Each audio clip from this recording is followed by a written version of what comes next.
Assalamualaikum warahmatullahi wabarakatuh. Saya Septania Diaspita dari kelas 1 PPB. Di video ini akan membahas mengenai membaca alat ukur pada jangka sorong dan mikrometer skrup. Yang pertama itu pada jangka sorong. Jangka sorong digunakan untuk mengukur ketebalan benda-benda yang tipis, mengukur diameter bagian dalam atau bagian luar pipa, dan untuk mengukur kedalaman suatu bejana yang sempit. Jangka sorong terdiri dari dua bagian utama, yaitu rahang tetap dan rahang sorong. Rahang tetap dilengkapi dengan skala Nonius. Jangka sorong memiliki ketelitian pengukuran sampai dengan 0,1 mm. Pada perkembangan selanjutnya, ada jangka sorong yang memiliki ketelitian sampai dengan 0,05 mm, 0,02 mm, dan jangka sorong digital dengan ketelitian 0,01 mm. Ini adalah contoh alat dari jangka sorong. Pada bagian atas itu yang disebut dengan rahang dalam atau rahang atas, yang berfungsi sebagai untuk mengukur diameter dalam, panjang, lebar, dan tebal suatu benda. Yang di bawah itu disebut dengan rahang luar atau rahang bawah. Itu berfungsi sebagai pengukur utama atau untuk mengukur diameter dalam dan lebar celah. Selanjutnya ada baut pengunci rahang agar tidak bergeser saat membaca pengukuran, skala Nonius, skala utama, dan tangkai pengukur kedalaman untuk mengukur kedalaman suatu benda. Cara membacanya, membaca skala utama dan skala Nonius yaitu pada skala utama yang di bagian atas itu dilihat dari angka yang dekat dengan 0 atau angka yang berada di sebelum angka 0.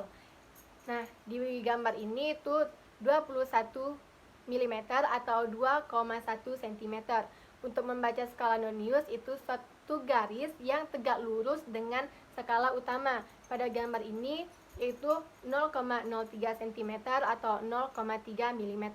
Selanjutnya, skala utama itu ditambah dengan skala Nonius, jadi 21 mm ditambah dengan 0,3 mm sehingga mendapatkan hasil 21,3 mm. Ini juga merupakan contoh pengukuran pada jangka sorong.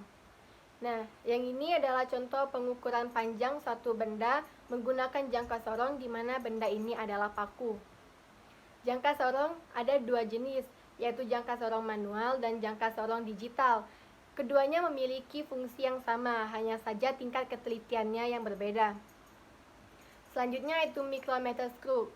Adalah alat pengukur yang terdiri dari skrup terkalibrasi dan memiliki tingkat kepresisian 0,01 mm. Mikrometer skrup ini pertama kali digunakan untuk mengukur jarak sudut antar bintang-bintang dan ukuran benda-benda luar angkasa dari teleskop.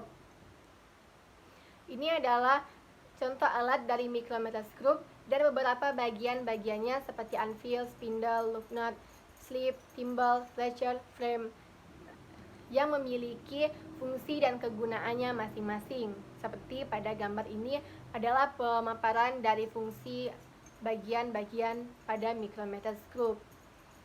Untuk cara menggunakan mikrometer skrup yaitu pertama, objek yang ingin diukur diletakkan menempel dengan bagian poros tetap. Kedua, setelah itu bagian timbal diputar hingga objek terjepit oleh poros tetap dan poros geser.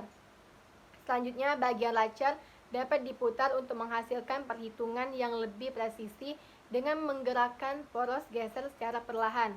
Setelah yakin bahwa objek benar-benar terjepit di antara kedua poros, hasil pengukuran dapat dibaca dengan skala utama dan skala Nonius. Ini yang di sebelah kiri itu adalah skala utama. Cara membacanya itu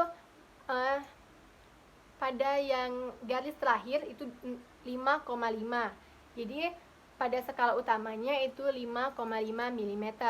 Yang selanjutnya itu yang di sebelah kanan itu merupakan skala Nonius, di mana ini letak garis itu tepat pada angka 28 atau 0,28 mm.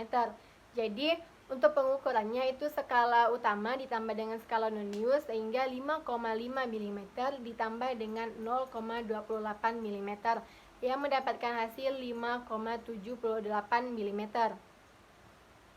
Ini juga merupakan contoh pengukuran menggunakan mikrometer skrup yang skala utamanya 4 mm dan skala Noniusnya 0,30 mm sehingga mendapatkan hasil pengukuran 4,30 mm. Dan ini juga merupakan contoh dari pengukuran menggunakan mikroskop.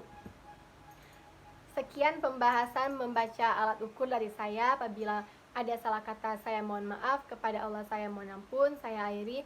Wassalamualaikum warahmatullahi wabarakatuh.